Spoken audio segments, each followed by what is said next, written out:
Resulta que en algunos procesos, pues no necesariamente tiene que ser en lazo cerrado, no necesariamente, por ejemplo, en el ejemplo que hicimos la semana pasada, que íbamos a llenar una caja, si se dieran las condiciones y el flujo del material que estuviese cayendo fuera constante, pues podríamos ahorrarnos ese sensor y no hacer un sistema de control en lazo cerrado, sino que podríamos hacer un sistema de control en lazo abierto.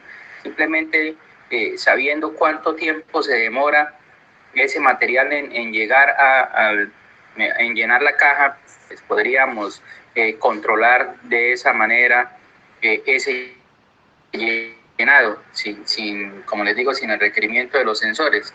En cuanto a automatismos, pues un temporizador no es que sea económico, podría estar a la par con el precio de un sensor, pero en los PLCs, pues un temporizador es un comando más que nosotros utilizaríamos en el PLC y pues ahí sí se vería bastante el ahorro. Bueno, comienzo esta clase mostrándoles o de pronto explicándoles, de pronto ustedes ya tengan conocimiento acerca de esto que son los diagramas de tiempos. ¿Por qué es importante analizar los diagramas de tiempo? Porque él es el que nos va a describir cómo va a ser el comportamiento de un dispositivo dependiendo de ciertas condiciones y dependiendo de una variable tiempo. Para eso vemos en la primera parte de la gráfica, en la primera línea, vemos que hay un reloj. ¿Por qué? Porque si vamos a utilizar temporizadores, pues ellos están sincronizados ¿con qué? Con relación al tiempo. Lo que vemos ahí, además del comportamiento del reloj, vemos que hay, por decir algo, una entrada A, una entrada B y una salida C. ¿Qué nos muestra esto? Nos muestra cómo se comportaron las diferentes entradas y las salidas dependiendo del tiempo.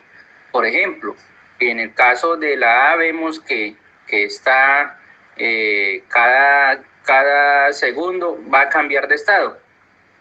Si decimos que pues, un segundo demora en dar una oscilación el ciclo de reloj, porque podría ser que fuera de estado cada segundo, también podría darse, pero aquí ya nos están mostrando una numeración, se cierra cada vez que cambia de un flanco de bajada de un flanco de subida a un flanco de bajada, o perdón, cada vez que hay un flanco de bajada está numerado. Bueno, está el número, sin embargo nosotros vemos en la gráfica que en cada flanco de subida es que hay un cambio, entonces en la entrada A se está comportando de esa manera, la entrada B se está comportando de otra manera, cada dos flancos de subida es que va a ser un cambio, mientras que en la entrada C pues tiene otro comportamiento diferente. Para eso es que nos sirven los diagramas de tiempos. Ellos nos permiten poder de una manera gráfica poder saber cuál es el comportamiento que tienen este tipo de dispositivos. Bueno, ya entrando en materia vamos a ver los dos dispositivos que hacen parte de estos elementos que se utilizan para temporizar. Existen dos. Vamos a ver que pues el comportamiento de ellos es un poco diferente, aunque en los PLCs nosotros vamos a encontrar solamente uno, ya que ese nos permite sacar el otro, pero en los automatismos, en los componentes que vienen con los contactores, es posible encontrar de los dos tipos. ¿Cuál utilicemos? Eso depende de la necesidad. En algún caso, un temporizador en especial nos puede ayudar a ahorrar componentes. Pero usualmente el que más vamos a utilizar es el on the line, y de hecho pues es el que más se entiende. El on the line usualmente causa confusión en el momento de utilizarlo y ya les voy a explicar por qué. Bueno, primero que todo, recuerdan ustedes que nosotros vimos un componente que se llama el contactor. Ese contactor, cuando se energiza la bobina, hay una parte móvil que entra y cierra los contactos. Bueno, esa parte móvil tiene un gancho. Ese gancho, valga la redundancia, es donde este temporizador, que es un dispositivo mecánico, ahí es donde se engancha. Cuando el contactor se activa, él baja y, por decir algo, le da cuerda al temporizador y él empieza a hacer su función. De esa manera opera este dispositivo. Como vemos, él está siempre conjunto a un contactor. Si nosotros vemos en el esquema, vemos que hay un contactor y que igual tiene sus dos bobinas A1 y A2. El temporizador, cuando es on delay, es como lo vemos aquí en la gráfica, que lo vemos como un rectángulo que tiene una X. Ese es el símbolo del temporizador on delay. On delay significa que él va a empezar el conteo una vez se encienda. ¿Cómo así? Que una vez se activó la bobina, porque para activarlo a él debemos activar la bobina en el cual él va a estar enganchado. Una vez se activó esa bobina, él de una empieza a temporizar, él empieza a contar. Programable, miren, nosotros, él se ve como un cajoncito que tiene una perilla. En esa perilla nosotros podemos configurar cuánto es el tiempo que se va a demorar el proceso en el que tenga. Ellos vienen con diferentes unidades de tiempo. Por ejemplo, hay temporizadores para milisegundos, hay temporizadores para décimas de segundos, para segundos, hay temporizadores para horas. Eso depende de la necesidad del proceso. Entonces, ese temporizador debe tener programado un tiempo. ¿Cuál tiempo? El tiempo en el cual va a demorar en actuar.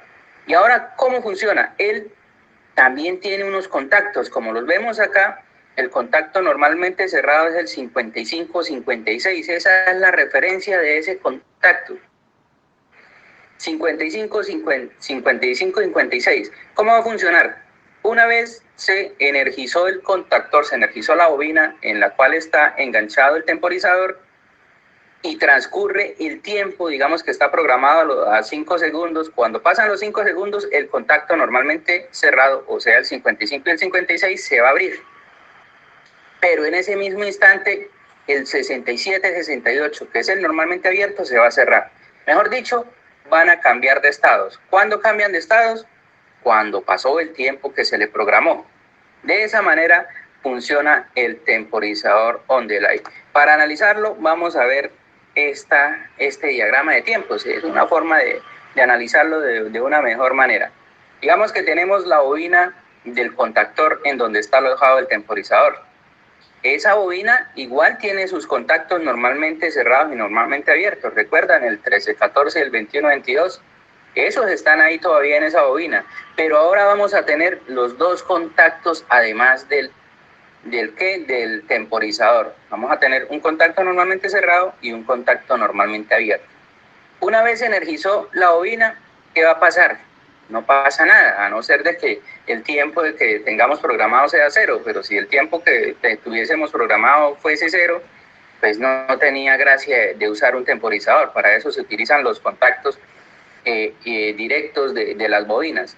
Entonces, como va a haber un tiempo, aquí lo vemos en esta gráfica, nos lo muestran con dos flechas. Cuando pase ese tiempo, ¿qué va a pasar? Bueno, los contactos instantáneos, que son los contactos del contactor, ellos van a cambiar de estado. El normalmente cerrado se va a abrir y el normalmente abierto se va a cerrar. Ellos inmediatamente cambian de estados una vez se energicen. Pero, ¿qué pasa con los contactos del temporizador? Ellos van a seguir idénticos. Ellos no les va a pasar nada hasta cuando no se llegue al tiempo que tiene programado, que vemos acá. En ese momento, el contacto normalmente cerrado se vuelve a abrir, apagando lo que tenga conectado a él, y el contacto normalmente abierto se cierra, encendiendo lo que tenga conectado ahí. Pero, ¿cuándo se resetea el temporizador? Para resetear el temporizador simplemente hay que desenergizar la bobina que está conectada con él. Una vez se energiza la bobina, vemos que todos los contactos vuelven a sus condiciones iniciales, al igual que los contactos del temporizador. Pero bueno, ¿qué pasará si, digamos, tenemos programado el temporizador por decir algo, a 10 segundos y resulta que cuando íbamos en 5 segundos se reseteó, se apagó la bobina y no alcanzó a enganchar el temporizador? ¿Qué sucederá? Entonces, aquí vemos esta situación. Vemos que una vez se energiza la bobina y pasa el tiempo, se activa el contactor. Se desactiva la bobina, se le quita la energía a la bobina, también se apaga el temporizador, vuelve a su estado original. Volvemos otra vez a energizar la bobina, pero la apagamos antes de que pasara el tiempo. Como notamos, como vemos, con el temporizador no pasó nada. Si no se alcanzó a lograr el tiempo en el cual él tenía que activarse, pues nada. Si lo volviéramos a energizar, pues vuelve a iniciar el conteo. No quiere decir que él lo vaya a acumular ni nada por el estilo. Mejor dicho, lo resetea. Cada vez que se le quita la energía a la bobina con el cual él esté relacionado, se va a resetear. El comportamiento del temporizador es bastante sencillo, el del on-delay. Hay un poquito, y no se vayan a confundir con este otro que vamos a ver, con el off-delay. Él sí tiende a confundir un poco. Tiende a confundir un poco porque ¿cómo así que temporizado al apagado? ¿Cómo así que se tiene que apagar para temporizar? Bueno, miremos a ver cómo es el comportamiento. Físicamente son iguales, lo único que cambia es que en la referencia dice off the line, pero eso sigue siendo igual. Pero en el símbolo sí va a cambiar. Miren que en el símbolo aquí el temporizador se muestra como un rectángulo negro, totalmente relleno. En el otro recuerdan que era una X. El contactor a donde está alojado pues sigue siendo una bobina, sigue mostrándose como la bobina. Pero el símbolo entonces ya cambió. Y vemos cómo están ahora los contactos. Normalmente abiertos 57-58 y normalmente cerrados 65-66. Pero aquí el comportamiento va a ser un poco extraño. Miremos el diagrama de tiempo para que lo analicemos. Vemos que cuando se energiza la bobina, ¿qué pasa? Los contactos del contactor pues siguen comportándose de la misma manera, cambian de estado, inmediatamente se energiza. Lo que estaba abierto de una se cerró y lo que estaba cerrado se abrió una vez se energizó la bobina del contactor. Y aquí hay algo, mire que los contactos del temporizador también cambiaron inmediatamente. Mejor dicho, el contacto que estaba cerrado apenas se energizó la bobina del contactor, los contactos del temporizador también cambiaron de estado, cambiaron inmediatamente, no temporizaron. Pero entonces, ¿cuándo van a hacer la temporización? Mire, resulta que la temporización de este dispositivo la hace una vez se apague la bobina. Cuando le quitamos la energía a la bobina, ahí él empieza su conteo. Si estaba programado para 2 segundos, pues 2 segundos después, ¿qué va a pasar? Los contactos van a volver al estado original, como si se hubiese reseteado. En ese momento es que sucede. Recuerden, ellos se energizó y cambiaron inmediatamente, pero vuelven a su estado original solamente cuando pasó el tiempo. Eso es lo que significa. De esa manera se comportan. Recuerden, ellos, usted los energiza y se comportan como un contacto, inmediatamente responden. Les quita la energía a la bobina y ellos todavía siguen enganchados. ¿Cuánto tiempo? El tiempo que tengan programado. Ese es el comportamiento. Pues en realidad tampoco es que sea complejo. ¿Alguna duda con respecto a este dispositivo? Bueno, aquí nos muestran cómo sucede. No importa el tiempo que demore activa la bobina, no va a pasar nada. Igual él siempre va a temporizar es después de que se apaga. Sí, si la bobina duró activa 10 segundos pues, y el temporizador está programado para 5, pues los contactos de él van a demorar los 15 segundos. Pero si la bobina duró activa 20 segundos y los contactos igual están para 5, entonces van a durar los contactos 25 segundos, los 5 del temporizado más lo que dure la bobina. Ese es el comportamiento de este dispositivo.